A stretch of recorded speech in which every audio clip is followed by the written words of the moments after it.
గ్రహస్థితి బాగలేదు అని తెలిసినప్పుడు సాధారణంగా రోజు చేసే పూజలతో పాటు దైవ జపాలు శాంతులు చేయించాలి అని చెబుతారు.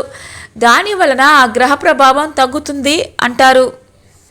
అలాగే మనం ఏదైనా ఒక పని జరగాలి అని కోరుకున్నప్పుడు ఆ పని సవ్యంగా ఎలాంటి ఆటంకాలు లేకుండా జరగాలంటే వివిధ దేవతా స్తోత్రాలు పఠించాలి.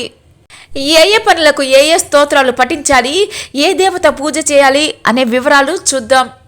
ఉద్యోగ ప్రయత్నం చేస్తున్నప్పుడు మంచి అవకాశాలు రావాలన్నా, చేసే ప్రయత్నాలు ఫలించాలన్నా రోజు శ్రీ విష్ణు అష్టోత్తరం, సూర్య అష్టకం, ఆదిత్య హృదయం చదవాలి.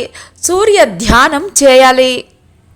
వ్యాపార ప్రయత్నాలు చేస్తున్నప్పుడు కనకధార స్తోత్రం, శ్రీ లక్ష్మి అష్టోత్తరం రోజు చదివితే వ్యాపారం అభివృద్ధి చెందుతుంది. ఇక విద్య రావాలన్నా, చదువులో ఏకాగ్రత కుదరాలన్నా రోజు హయగ్రీవ స్తోత్రం పిల్లలతోటి చదివించాలి.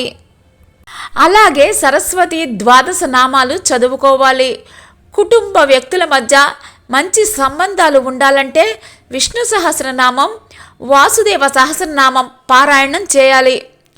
పిల్లలు కలగాలి అనే కోరుకునే దంపతులు శ్రీ సంతాన గోపాల స్తోత్రం చదవాలి.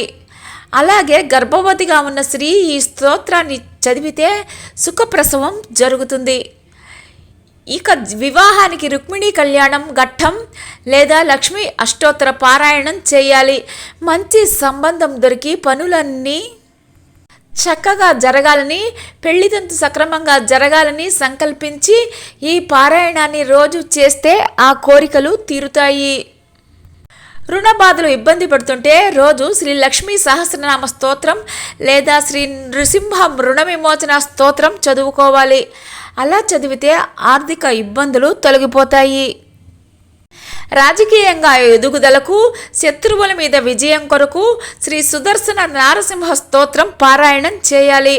భూత ప్రేత పిశాచాల భయాలు, చెడ్డ కలలు భయాలు పోవాలంటే నారసింహ స్తోత్రం లేదా ఆంజనేయ స్తోత్రం పారాయణం చేయాలి. విష సర్పాల భయాలు, నాగ దోషాలు, కాలసర్ప దోషాలు తొలగాలన్నా, కలలో సర్పాలు కనిపిస్తున్నా వరాహస్వామి స్తోత్రం లేదా గరుత్మంత స్తోత్రం పారాయణం చేయాలి. ఇవి కాకుండా ఇతర ఏ కోరికలు సిద్ధించాలన్నా, తీరాలన్నా విష్ణు సహస్రనామ పారాయణం చేస్తే ఆ కోరికలన్నీ తీరుతాయి.